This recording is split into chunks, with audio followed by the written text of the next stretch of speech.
Imagine a foggy Boston street in 1872, where whispers of a monster spread like wildfire. Enter Jesse Pomeroy, just 11 years old, with eyes that pierced like daggers.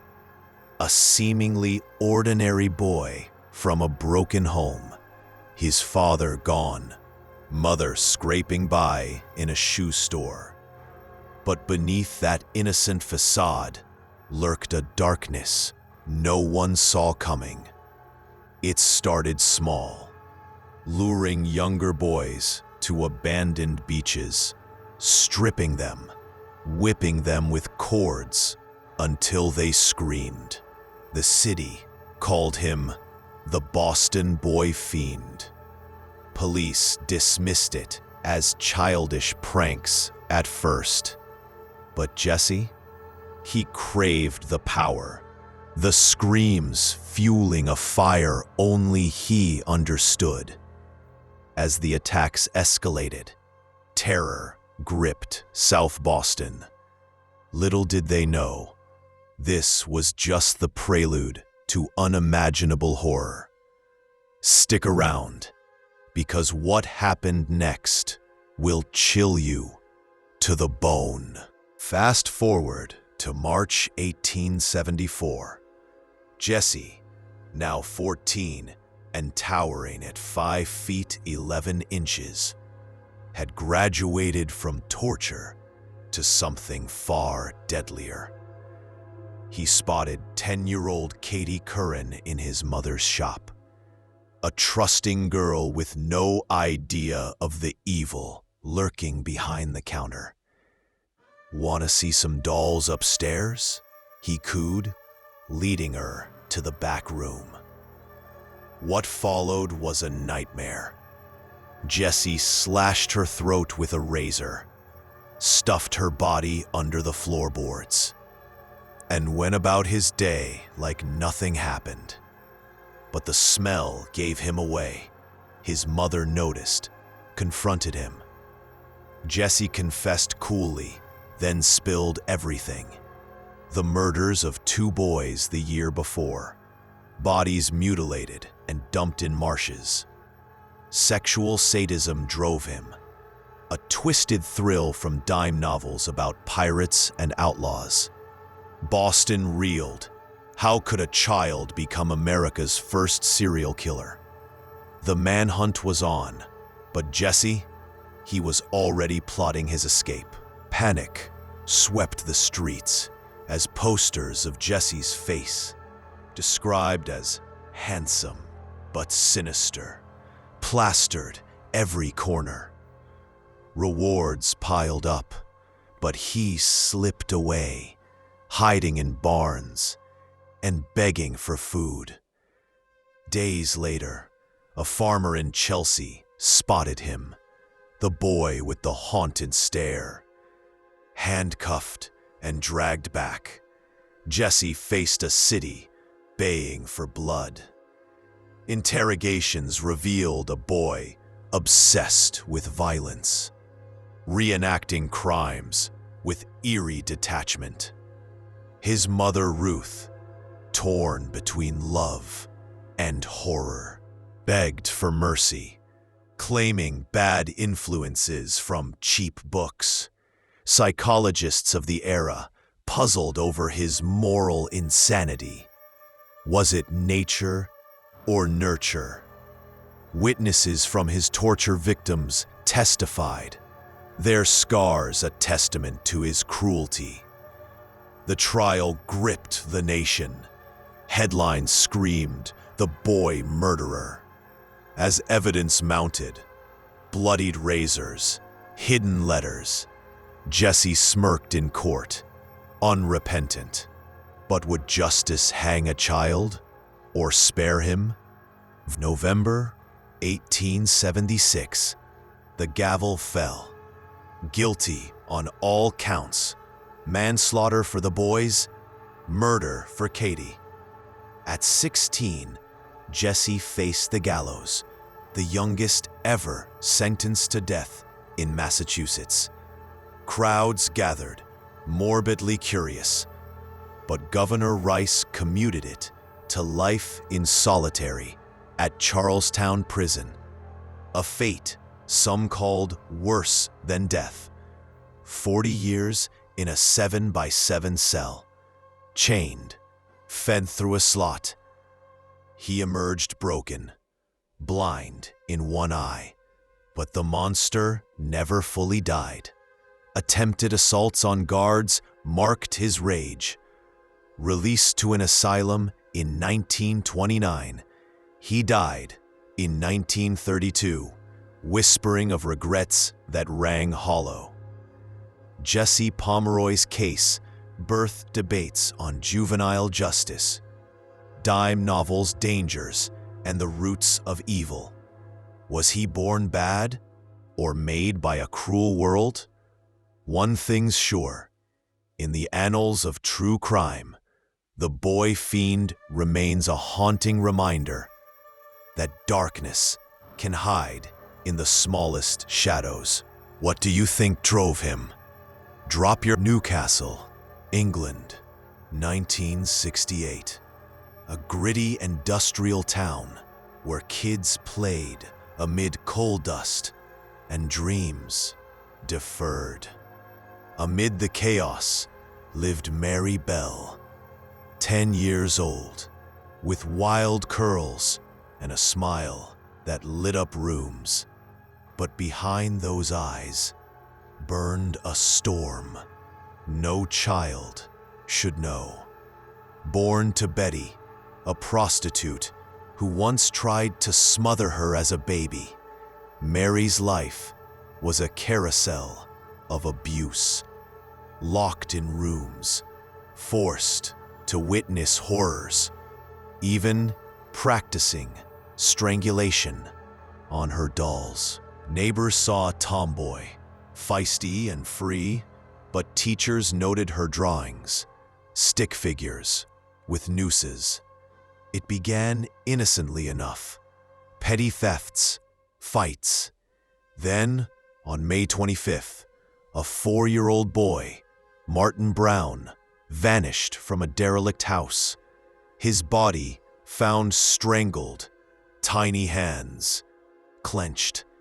Police thought accident. But Mary, she left a taunting note. I murder so that I may come back. The angel of death had awakened. Hang tight. This story spirals into pure nightmare fuel. Weeks later, terror doubled. July 31st, 3-year-old Brian Howe lured to a slag heap by Mary and her friend Norma, 13. What started as a game turned fatal. Mary strangled him with a stocking, carved an M into his skin, snipped his hair, even tied a noose around his neck post-mortem. Giggling, she told Norma, "This is the best one yet." The girls returned, playing near the body like it was a doll. Discovery hit like a bomb. Brian's face mutilated, eyes gouged with thorns. Panic gripped Scotswood. Parents locked doors, fearing a pedophile ring. But clues pointed inward. Mary's eerie calm, her questions to police. Why do they bury bodies? She confessed fragments, blaming the Moors murderer from headlines, but her psychopathic glee shone through. Diagnosed with disordered personality, Mary's trial loomed. At 11, facing 2 counts of manslaughter, the world watched. Could a child grasp such evil? The interrogation tapes, chilling proof she did. Detectives zeroed in after Mary's taunts, breaking into a nursery, scattering toys with threats scrawled. Fuck off, we murder. Raids on her home uncovered her murder kit. Scissors, stockings, Grilled for hours, Mary spun tales, mimicking accents, feigning tears, then cracking with cold precision. I squeezed. He went blue. Norma crumbled, implicating her. The 1968 trial at Newcastle Assizes was a media frenzy. Britain's youngest killer, shielded by screens. Psychiatrists testified. Abused, unloved, a product of her mother's parties, where Mary was pimped out. Yet her detachment terrified. No remorse, just fascination with death. The judge called it a very great tragedy, sentencing her to detention at Her Majesty's pleasure, indefinite youth custody. Released at 23 in 1980, identity hidden, Mary vanished into anonymity. But the scars, eternal. How does a girl become a killer before puberty? The probe deepened, unearthing a family rotten to the core. Decades on, Mary's story fuels debates. Victim or villain? She married, had a daughter, penned a memoir under pseudonym, raw, unfiltered rage at her upbringing. Norma, haunted, spiraled into addiction. The Howe and Brown families, shattered forever. Graves tended in quiet fury. Mary's case reformed UK juvenile laws, prioritizing rehab over retribution. But forgiveness? Elusive. In 1998, her anonymity shattered when she sold her story. Outrage exploded, doxing threats raining down. She fled again, a ghost in her own life. From slag heaps to headlines, Mary Bell embodies the blur between innocence and monstrosity. Was it Betty's neglect or something innate? True crime fans, you've seen the parallels to modern cases, abuse breeding killers. What breaks first, the child or the cycle? Smash like if this gripped you. Subscribe for weekly deep dives into the darkest minds. Your thoughts on Mary? Comment below. Rural Missouri, October 2009. A sleepy town where cornfields whisper secrets and kids roam free. But in the shadows of St. Martin's lurked Alyssa Bustamante, 15, with a goth edge and a journal that bled darkness. Cutting herself since 11, popping Prozac for depression, Alyssa dreamed of suicide. Then, flip the script. I want to feel what it's like to kill someone. Abandoned by her bio mom to a patchwork family. Dad in prison, siblings scattered. She channeled pain into fantasy. Inspired by slasher flicks and online forums, her diary scrawled, "Murder is the only thrill left." Enter Elizabeth Olton, 9, her bubbly neighbor with pigtails and endless trust. "Wanna play hide and seek?" Alyssa called one crisp afternoon. What Liz didn't know? This game ended in blood. The forest swallowed their laughter and birthed a tragedy that rocked the heartland. Lean in. Alyssa's confession will haunt your dreams. Deep in the woods, Alyssa's mask slipped. She led Liz to a pre-dug hole. Yeah, she planned this. Then snapped. Duct tape over the mouth, knife plunging 18 times into the neck, slashing the throat for good measure. It was amazing, she'd later write, blood still warm on her hands. She buried the tiny body shallow, tossed the knife in a pond, and sauntered home for dinner. Days passed. Liz's family searched frantically. Posters everywhere. Alyssa joined the hunts, feigning worry, even hugging the mom. But cracks showed. Her sister's tip, Alyssa's acting weird, led cops to the diary. Pages ripped from hell. I gotta do it. The urge is unreal. After, the high, worth every risk. Interrogated, Alyssa cracked in hours. I just wanted to know. No motive but curiosity. A bored teen testing limits. The town gasped. How does a straight A student become a monster? The grave's chill unearthed a soul adrift in despair. Sheriff's divers pulled the knife, forensics sealing the horror. Liz's blood on Alyssa's clothes, fibers matching the tape. Raids revealed her online alias, Killjoy.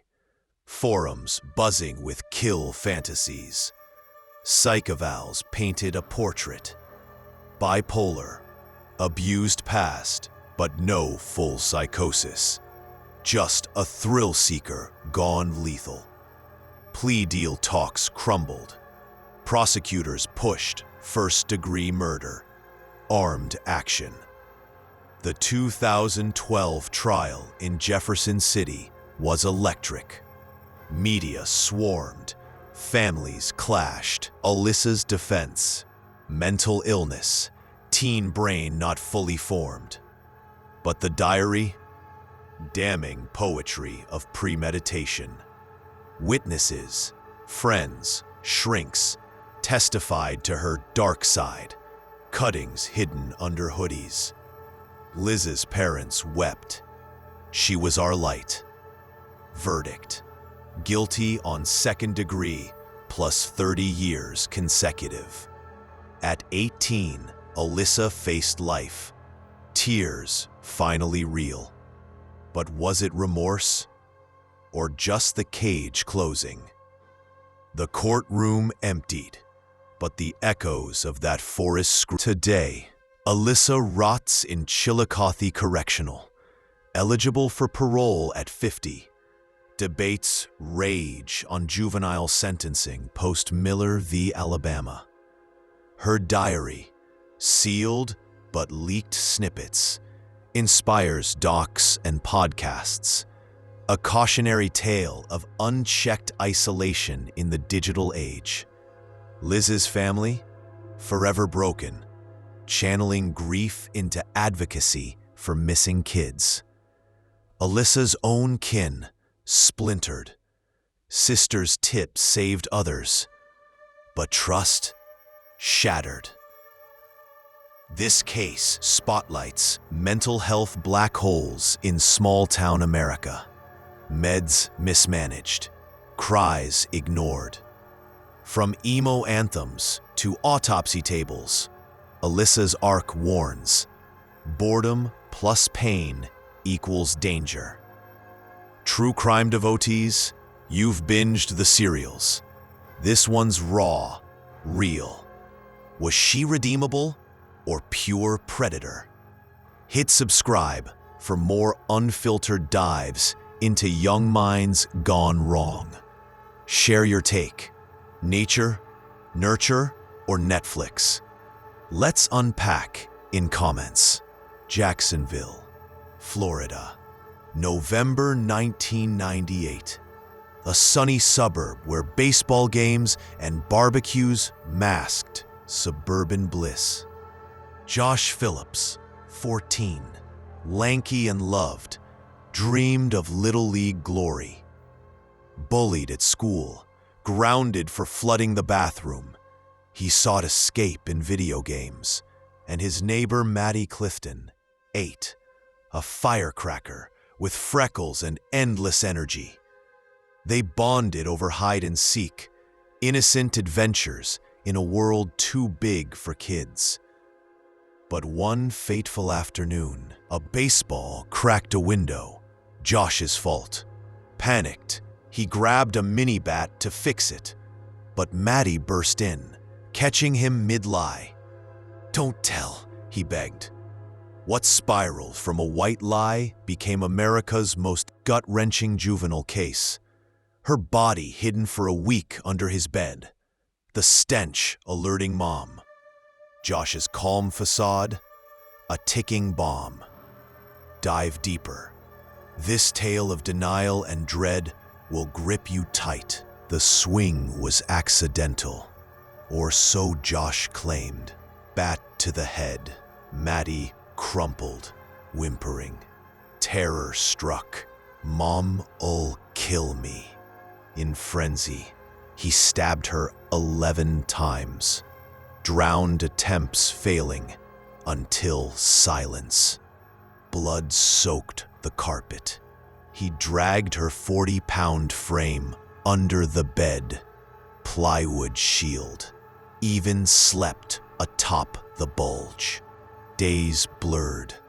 Josh to school. Ate meals. Played Xbox while maggots buzzed below. Maddie's family rallied. Searches. Vigils. Her pink backpack found empty. Josh joined hunts, eyes darting. Mom Stevie noticed the odor. "What's that smell?" Lifted the bed, screamed at the bloated horror. Maddie's face mutilated, hands bound. Cops swarmed. Josh, pale as death, confessed, "I didn't mean to, but I couldn't stop." No prior violence, just a kid unraveling. Florida reeled. A search for a missing girl unearthed a kill. Handcuffed at 14. Josh faced adult charges. First-degree murder. Tried as grown-up under Florida law. The 1999 trial was a circus. Shrinks debated impulse versus cover-up. His good boy rep clashing with crime scene gore. Mom testified. Strict but loving, no signs. Dad, absent, added guilt layers. Evidence piled. Bat with hair. Bloody clothes hidden in vents. Josh took the stand, voice cracking. I panicked, thought she'd wake up. Jurors wept. But premeditated hiding? Damning. Guilty verdict. Life without parole. Youngest in Florida then. Appeals flew. Brain scans showed teen impulsivity, but courts held firm. Media frenzy dubbed it the under-the-bed murder. Podcasts dissecting every whack. Maddie's parents forged a foundation in her name, but scars festered. Josh, in solitary youth lockup, wrote apologies that rang true or rehearsed. The gavel echoed. Innocence lost in one swing. Fast forward to 2025. Josh, 41, fights resentencing under Supreme Court rulings banning mandatory life for juveniles. Paroled? Unlikely, but hope flickers. He's reformed, per letters. Art therapy, Bible study, but trust? Fractured. The Phillips family imploded. Divorce? Stigma. Maddie's legacy? Annual runs, scholarships, light from tragedy. This case ignited juvenile justice wars. Punish or rehabilitate. From playground to prison yard. Josh's story screams the fragility of boyhood. True crime junkies compare to Slender Man. Kids killing kids. Was it a mistake magnified or malice masked? Subscribe for breakdowns like this, raw and and relentless. What would you do in that panic? Comments open. Let's debate the boy who buried his secret. Warwick, Rhode Island, 1987. Quiet coastal town where waves lapped at normalcy. Craig Price, 13, blended in, polite, awkward, hoop dreams on the court. But home was hell. Single mom, overwhelmed, siblings vying for scraps. Bullied, he turned inward, then outward. Peeping, thefts, escalating to violence. It ignited, September 1987. Neighbor, Rebecca Spencer, 27, single mom, asleep when Craig slipped in. Knife from her kitchen, plunged 58 times, frenzy of rage and rape. He fled, cool as ice, but the brutality shocked, body mutilated, fire set to cover. Cops baffled, no prints, just savagery. Craig watched news, smirking. 2 years later, September 1989, the Ryan family, mother, 2 daughters, slaughtered in their beds. Dad survived, whispering, "Black kid." Craig, 15, confessed, felt good. Rhode Island's smallest killer had struck thrice. Buckle up. This spree of suburban slaughter unravels fast. The Ryans' home, mere blocks away, became a slaughterhouse. Mom Jennifer, 8, hacked 57 times. Sisters Nicole, 6, and Christina, 9, throats slit, bodies violated. Dad, David, clawed from coma, ID'd Craig's lanky frame. Blood trails led back, his shoes, knife matching Spencer's. Interrogated, Craig grinned, power rush, like movies. No remorse, just thrill. Rapes pre-kills, fires botched covers. He'd stalk them, peeping windows for weeks. Town locked down. The Warwick slasher terrorized. Parents arming up. Craig's mom, clueless, but neighbors whispered of his weird vibe. Cops pieced the puzzle. Same MO, same block. Confession tape? Chilling nonchalance. They screamed, I laughed. At 15, 4 murders, 1 survivor. America's youngest serial rapist killer. The why? Sykes probed. Abuse? Gangs? But Craig? Boredom.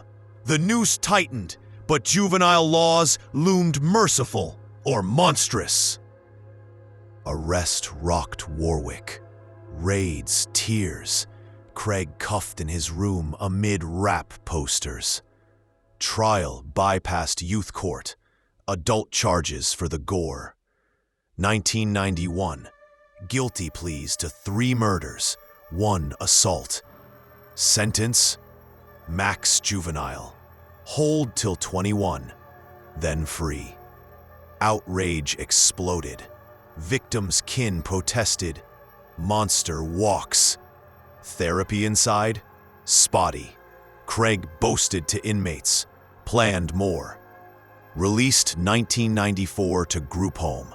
He vanished. Then re-emerged. 1999 arson. 2000 assaults. 2001 kidnapping. Back inside. Federal hold till 25. But the pattern? Unbroken. Media hounded. 48 hours specials. Books on the Vampire of Warwick. David's testimony scarred. Eyes like voids. Craig's family fled shame. Appeals failed. Society grappled. Punish kids or risk repeats.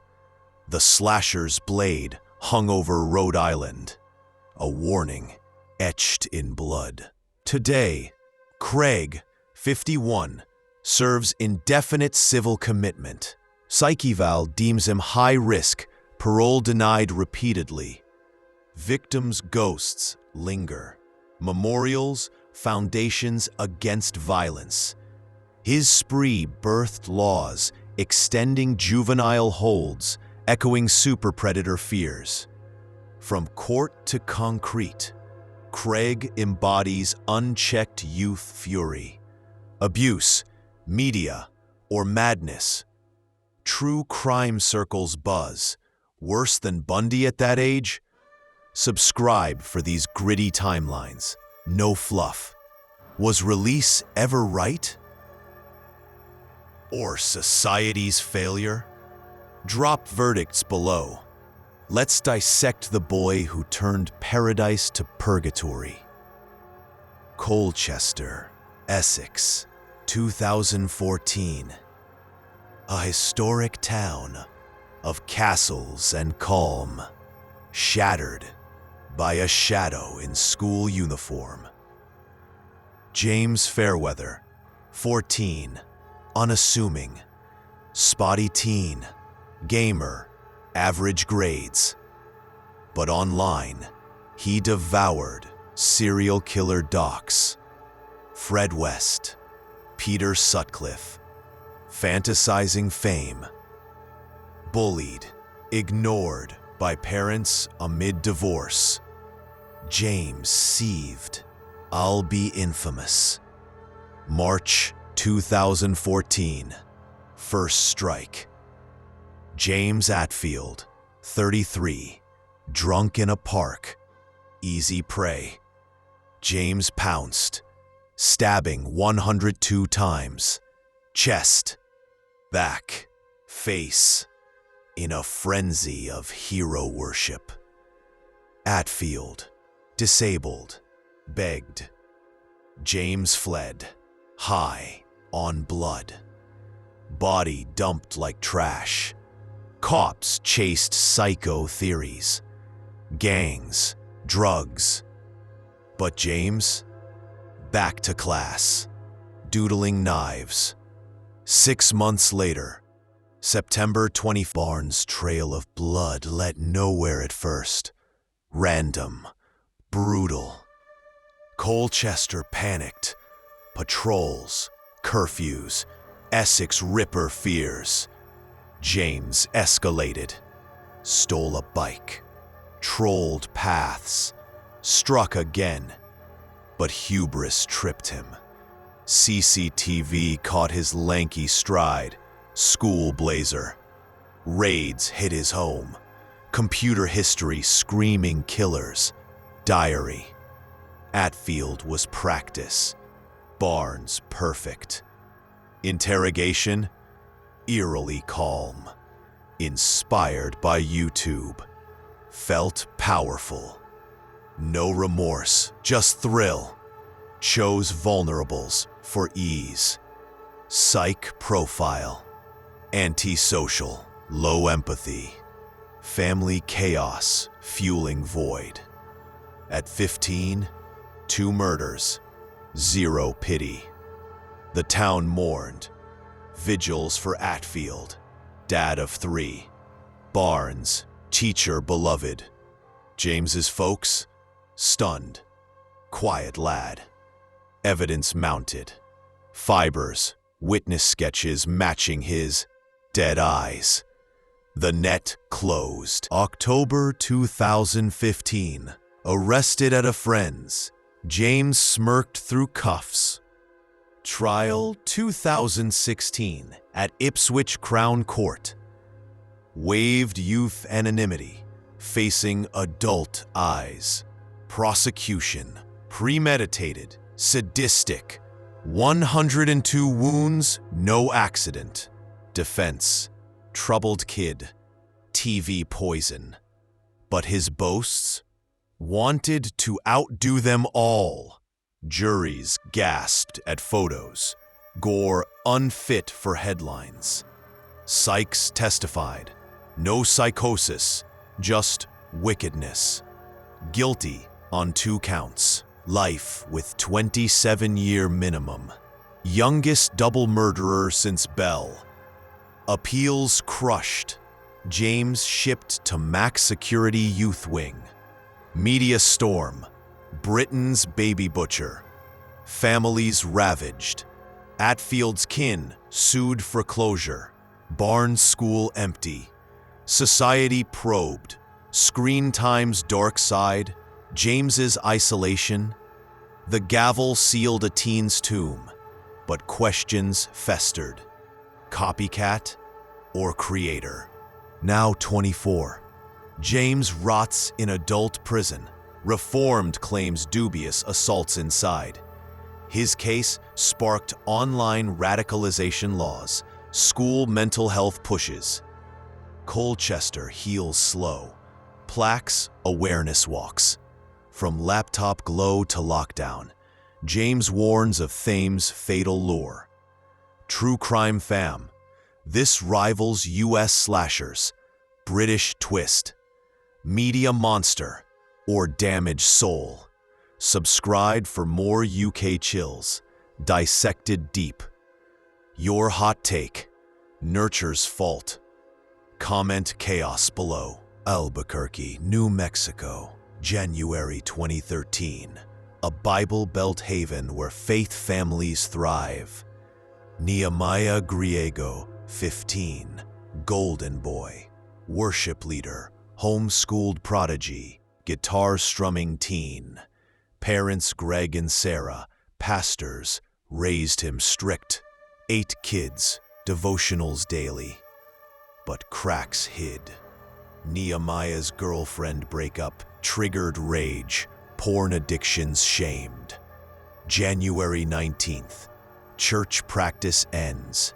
He grabs AR-15, .22 rifle. First shots, dad in the chest, mid-conversation. Mom next, begging. Then siblings, sisters 9 and 5, brothers 2. Headshots execution style. Blood pooled in the living room. Nehemiah reloaded, plotting Walmart massacre. Instead, he drove to Walmart, turned back. Guilt or cold calc? Walked into station. I killed them. Cops froze. A pious home. A prodigal son turned exterminator. Hold on. This holy horror unspools in seconds. Scene. Bodies lined like fallen soldiers. Nehemiah, unfazed, sang hymns over corpses. Motive? Dad's rules, he spat. Grounded for sneaking out. Faith's hypocrisy exposed. Girlfriend's texts. Snap if you love me. He did, spectacularly. Discovered by sibling's friend. Screams pierce the Sunday calm. SWAT stormed. Nehemiah surrendered, grinning. Interrogation. Felt nothing. Planned more. No priors. Straight A facade crumbled. Diary rants on sinners. Community shattered. Calvary Chapel reeling.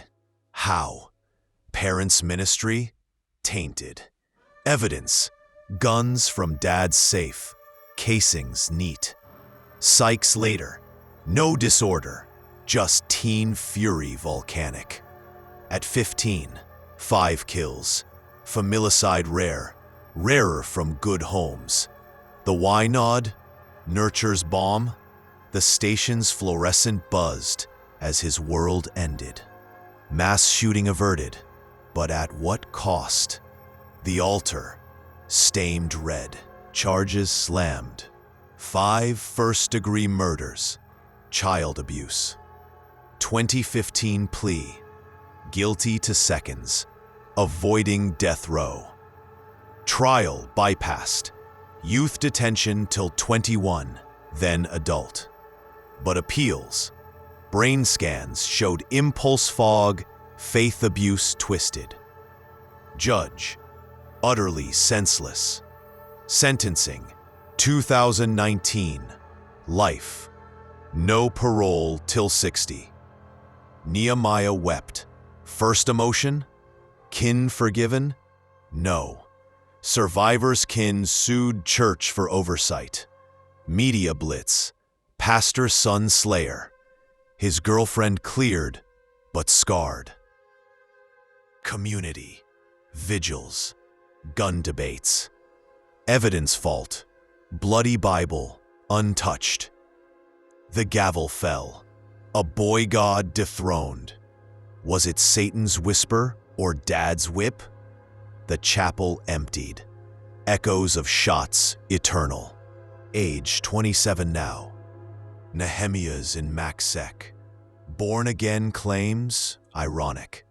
Letters beg mercy. Family Foundation aids abuse victims. Case fueled juvenile life bans. Mental health in faith homes.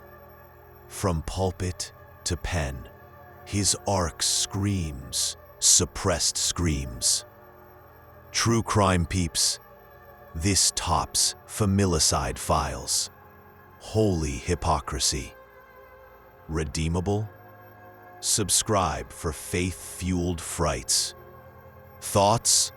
Religion's role? Spill in comments. Medicine Hat, Alberta, April 2006.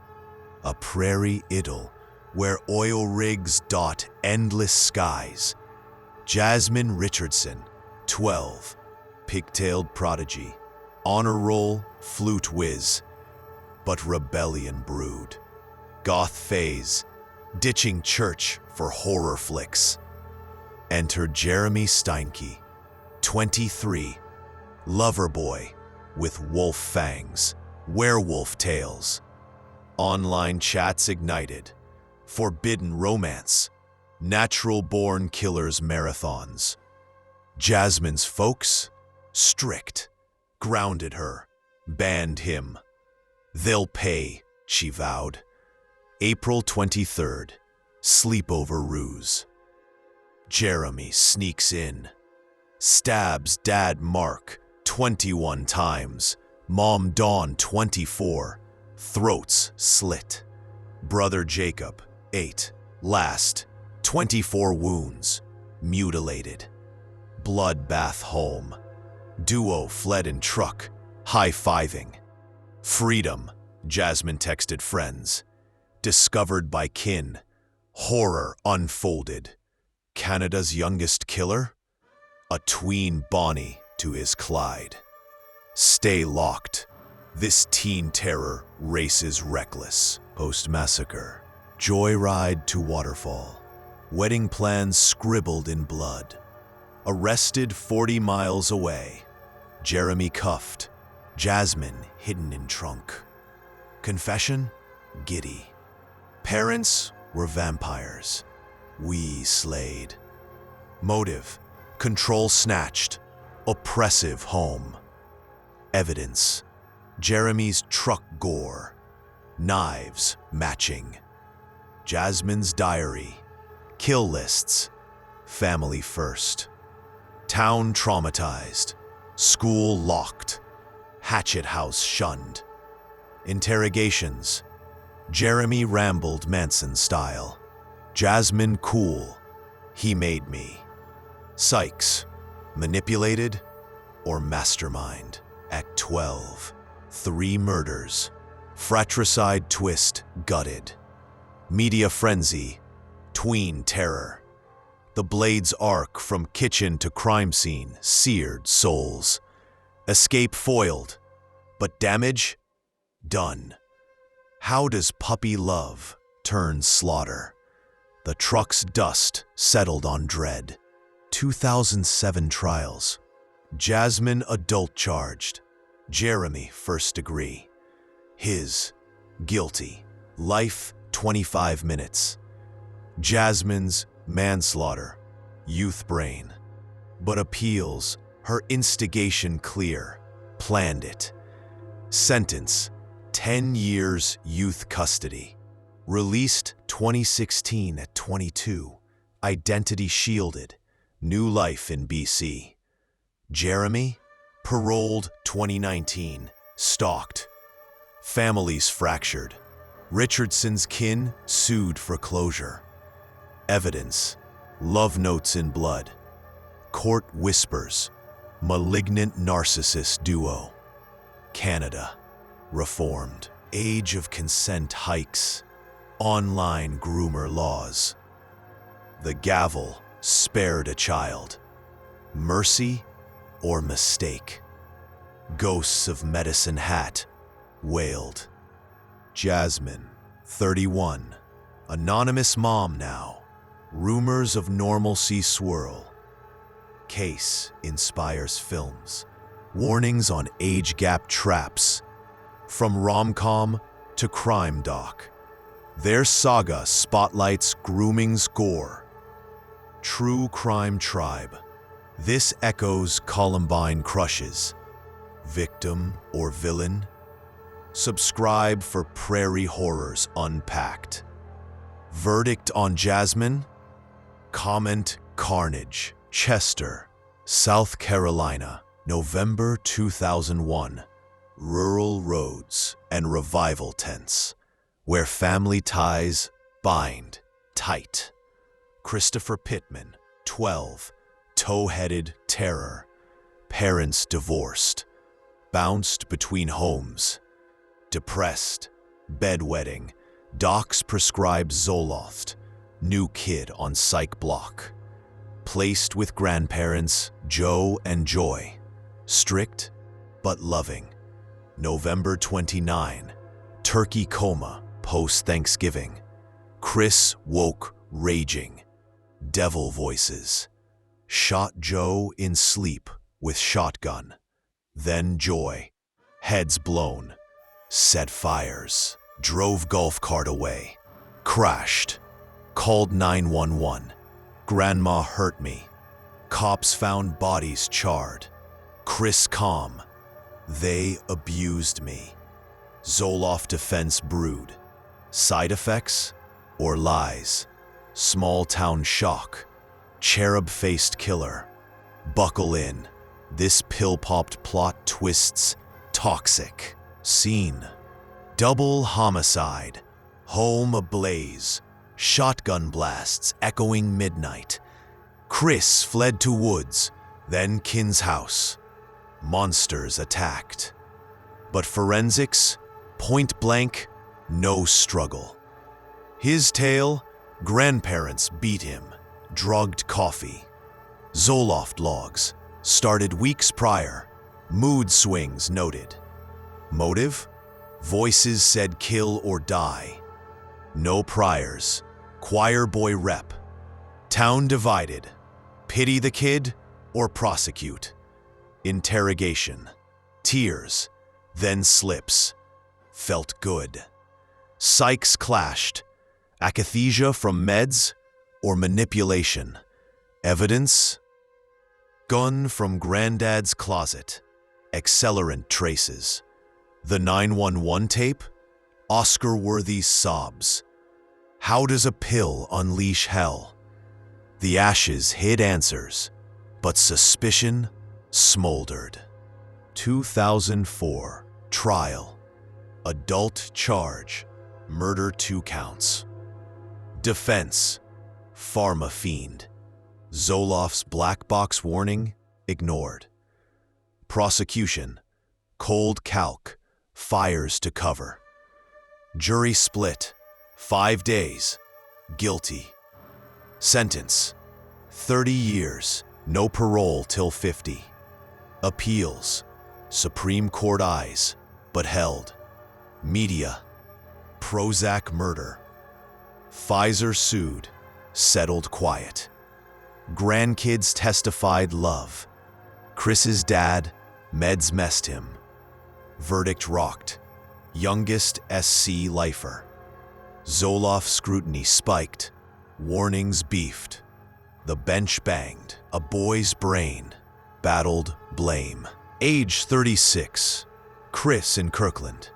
Rehab claims. Art shared. Case birthed drug trial reforms. Juvenile mercy motions. From farm to federal, Zoloft's shadow lingers. True crime crew, pharma's poison pill. Subscribe for MedMad Mysteries. Chris, cured or con? Your dose in comments. Phoenix, Arizona, 1988. Desert heat, baking barrios, where gang colors clash like thunder. Ernesto Chuy Valenzuela, 16. Wiry Vario kid. Mexican mafia hopeful. Tattoos fresh. Street cred, 0. Home? Fractured. Dad deported. Mom working doubles. Brothers in juvie. Chuy craved respect.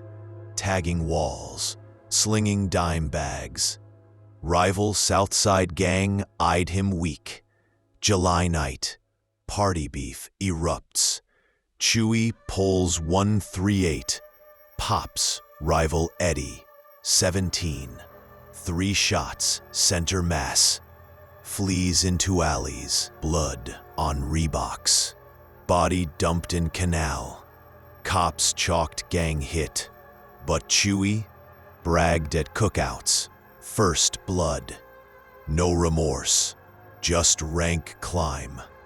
Arizona's teen triggerman rose fast. Hang on. This barrio bloodbath builds brutal escalation. Weeks later, Eddie's crew retaliates. Chuy's homie knifed. Vengeance cycle spins. Chuy ambushes 2. Drive-by spraying grandma's porch.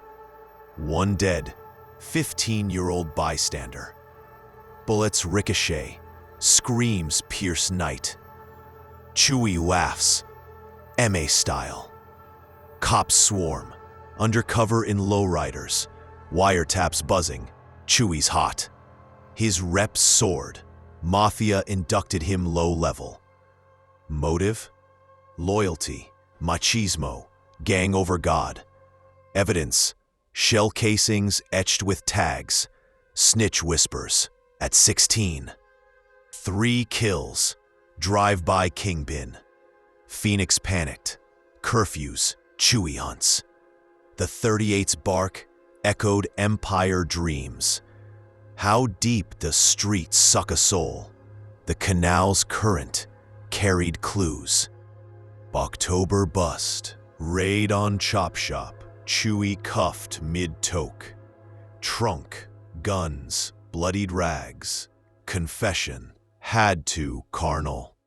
Trial 1989. Adult court. 3 murders. Prosecution. Premeditated plague. Defense. Coerced kid. Poverty's pawn. But boasts. Killed for familia. Jury. Guilty. Life 25-minute. Appeals. Gang injunction cited. Media. Teen tormentor. Victims' madres mourned at graves. Mafia ties severed inside. The gavel grounded a ghost. Barrio breathed, but scars scarred. Age 53. Chuy in ADX. Solitary, snitching for stamps. Case fueled anti-gang task forces.